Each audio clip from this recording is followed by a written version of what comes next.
Welcome to another video. Today I will be talking about how to maximize the profit in your business with Facebook and TikTok ads. Now I've seen that this is something that very little people are talking about on social media. So I want to tackle this point because what I've noticed is that the revenue is not that actually important, because there are businesses that they have lots of revenue. Yet I can tell you that businesses fail because they run out of cash. The moment when we run out of cash, it's a game over. So can it actually happen? Let me just ask you this question.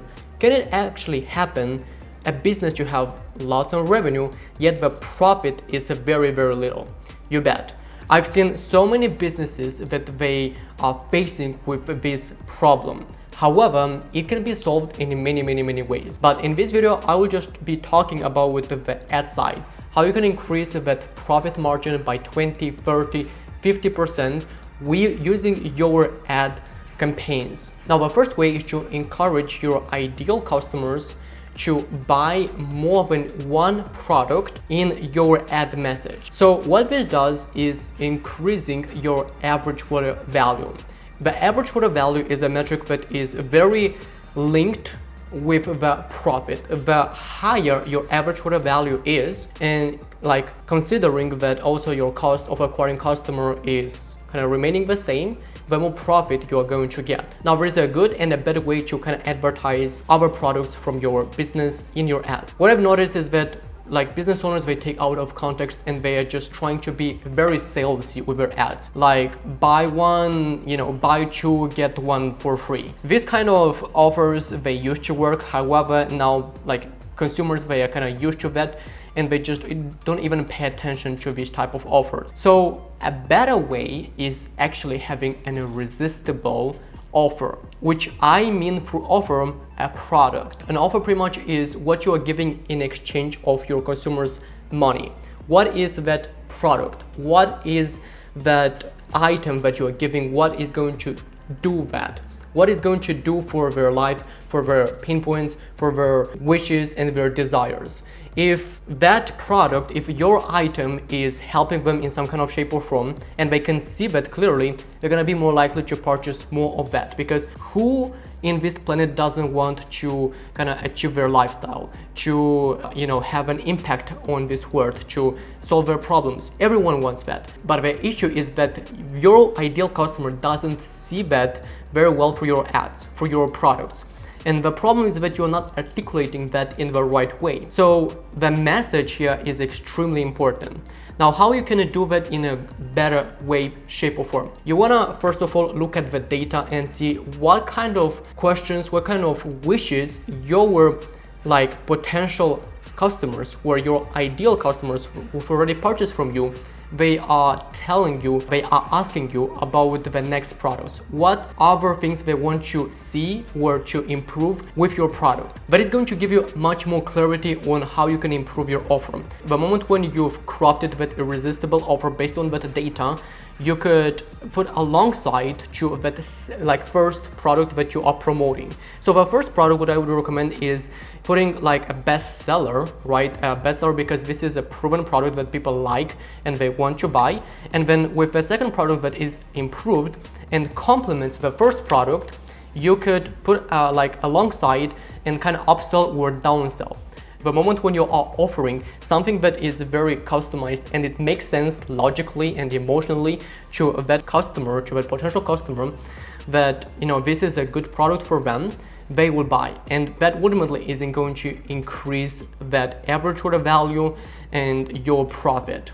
Now, the second way to increase your profits that again, very few people are talking about it, so I'm literally shocked, and I just want to make sure that you know these kind of techniques so you could implement for your business and increase your sales. And that is increasing more perceived value, not the intrinsic value of your product, but the perceived value of your product, and then increase the prices. Okay, Archie, but what do you mean by that perceived value? The perceived value is how people are perceiving the value of your products. It's kind of like self-explanatory. They are thinking in their mind whether this product is worthwhile the prices that you put on your website. So if you can increase the perceived value to that product, pretty much like to say it in much simpler way, if you are making much more valuable in the customer's mind, then you could charge more money for that same product that, you know, a lot of other brands, they are also selling. Because think about it, in the marketplace, there are different options that people have.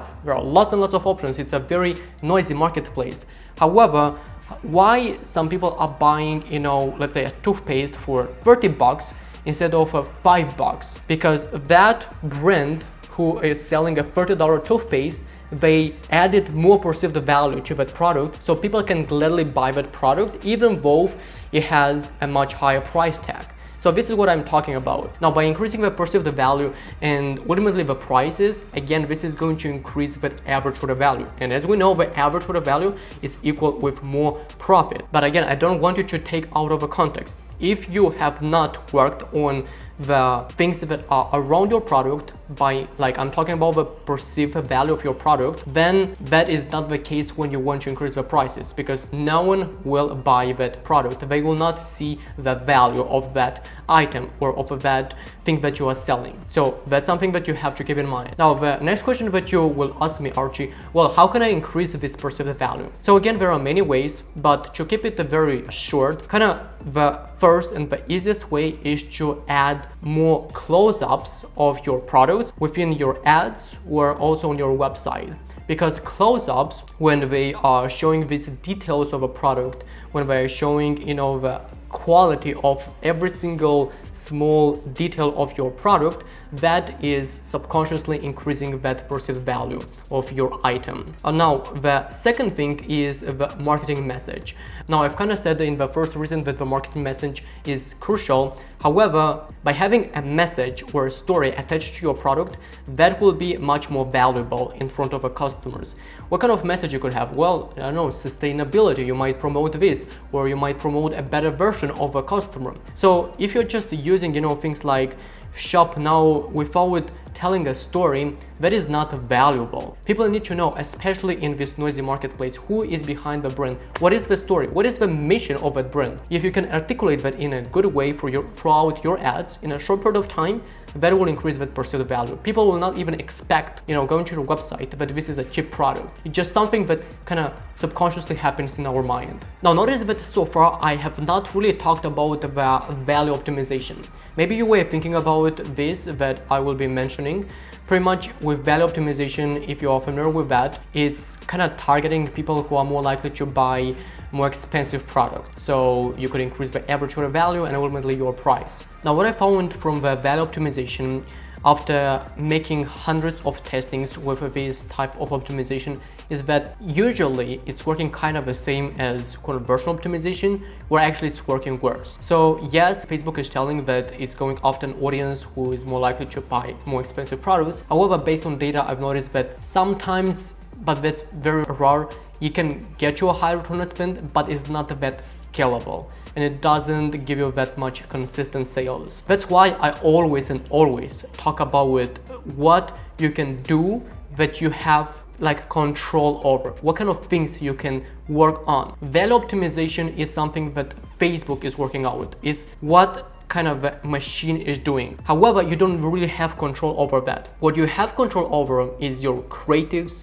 is your message, is your offer. Things that I am emphasizing a lot and things that you have to work on as a business owner, as a marketer all the time. Now, the third way to maximize your profits is having ads that answer the customer's questions. So one thing that I want you to keep in mind, and this is something that I actually have to write that down because this is very important, is less questions equals with higher conversion rate,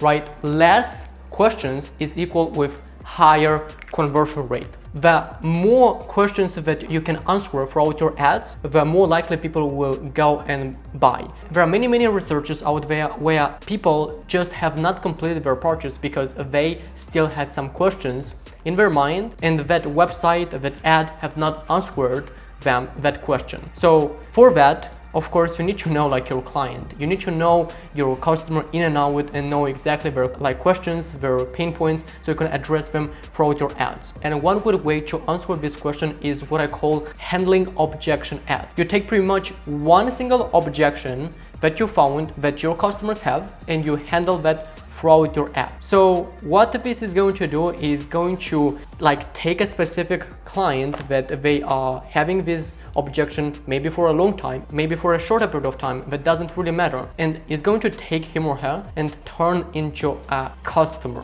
Essentially, as you can see, we work on the things that we have control over. We're not working against algorithms, we are working on the things that we can do them, and when we let the machine, the delivery system, to do its thing. Now, maybe a next question that you might have is, where can I find these questions, these pain points, these desires from my customers? This is a topic that I talk much more in depth in this video over here. Click on it and I will talk to you soon.